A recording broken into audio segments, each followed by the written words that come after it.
Assalamualaikum warahmatullahi wabarakatuh. Bismillahirrahmanirrahim. Alhamdulillahi rabbil alamin. Wa nasta'inu ala umuri dunya waddin. Wassalatu wassalamu ala asyrafil anbiya'i wal mursalin. Sayyidina Muhammadin wa ala alihi wa sahbihi ajma'in. Rabbi shrah li sadri wa yassir li amri wahlul 'uqdatam min lisani yafqahu qawli. Allahumma 'allimna ma yanfa'una wanfa'na bima 'allamtana wazidna 'ilma wa 'amalan mutaqabbala ya arhamar rahimin. Amma ba'd. Alhamdulillah, muslimin dan muslimat yang dirahmati Allah Subhanahu wa taala di mana jua pun berada. Alhamdulillah, pada malam munajat kali ini insyaallah akan dikongsikan serba sedikit tentang pengisian surah Yasin.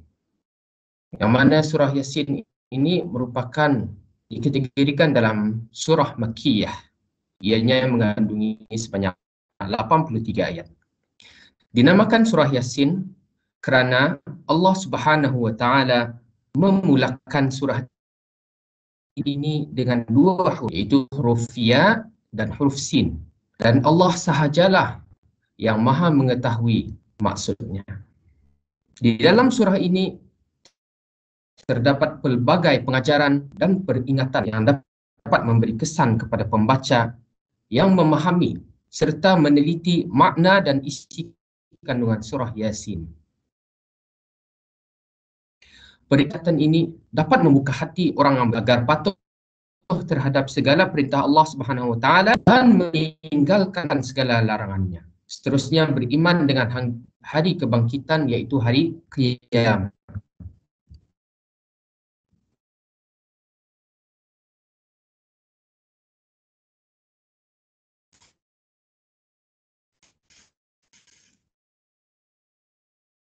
Surah Yasin ini Nabi Muhammad Rasulullah sallallahu alaihi wasallam adalah benar-benar seorang rasul yang diutuskan oleh baginda Rasulullah sallallahu alaihi wasallam adalah bertanggungjawab untuk menyampaikan pengajaran dan peringatan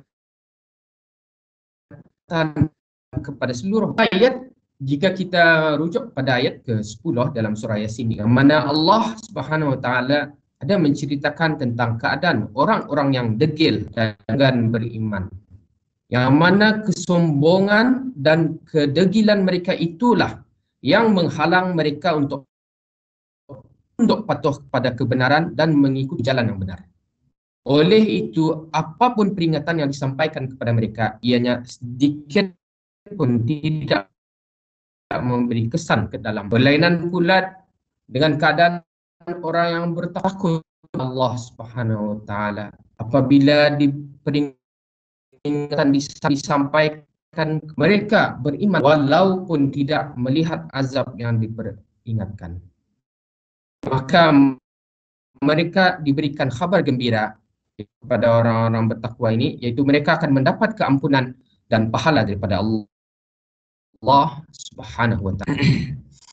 Seterusnya, surah Yasin juga ada menceritakan tentang kisah-kisah kaum yang mana mereka ini mendustakan rasul-rasul mereka.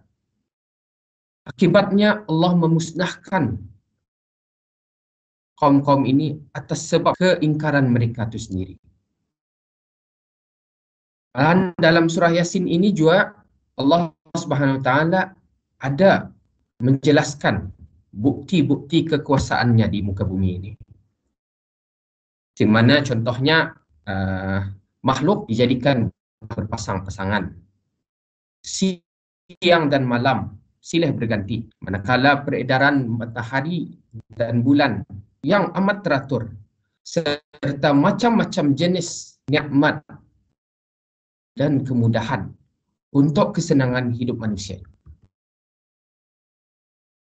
Kemudian dalam surah Yasin ini juga ada dikhabarkan tentang keadaan hari kiamat yang menggerunkan. Semuanya adalah bertujuan untuk menimbulkan keinsafan dan kesedaran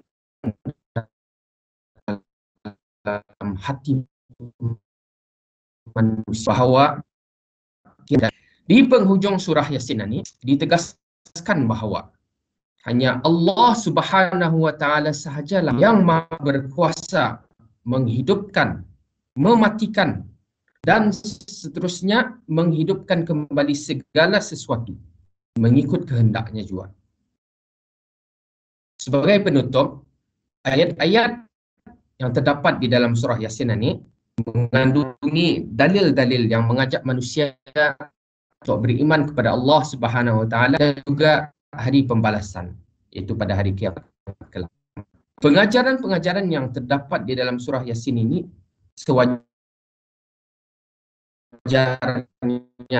hendaklah dijadikan dan pedoman dalam kehidupan agar kita ni semua insya-Allah mudah-mudahan akan beroleh kebahagiaan dan kejayaan hidup di dunia dan di akhirat nanti kelak.